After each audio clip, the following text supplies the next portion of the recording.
शस्त्रक्रियेसाठी 39 रुग्णांची पहिली तुकडी सावंगीकडे रवाना.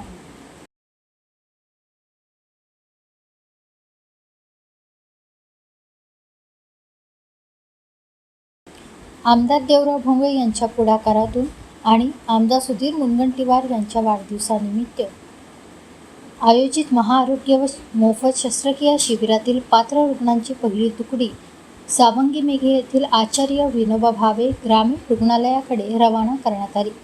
30 जुलै रोजी महात्मा ज्योतिबा फुले विद्यालय राजुरा येथे भाजपा जनसंपर्क कार्यालयाच्या वतीने आयोजित महाआरोग्य व मोफत शस्त्रक्रिया शिबिराला राजुरा शहर व परिसरातील 1909 नागरिकांनी प्रतिसाद दिला होता. तपासणीनंतर 283 रुग्ण विविध शस्त्रक्रियांसाठी पात्र ठरले असून त्यांच्यावर सावंगी मेघे येथील आचार्य विनोबा भावे ग्रामीण रुग्णालयात मोफत शस्त्रक्रिया करण्यात येणार आहे. या उपक्रमांतर्गत 39 रुग्णांची पहिली तुकडी भाजपा जनसंपर्क कार्यालय तथा आमदार सुधीर मुनगंटीवार सेवा केंद्र राजुरा येथून बसद्वारे रवाना करण्यात आली. यावेळी भाजपा पदाधिकाऱ्यांनी बसला हिरवी झेंडी दाखवून रुग्णांना यशस्वी शस्त्रक्रियेसाठी शुभेच्छा दिल्या.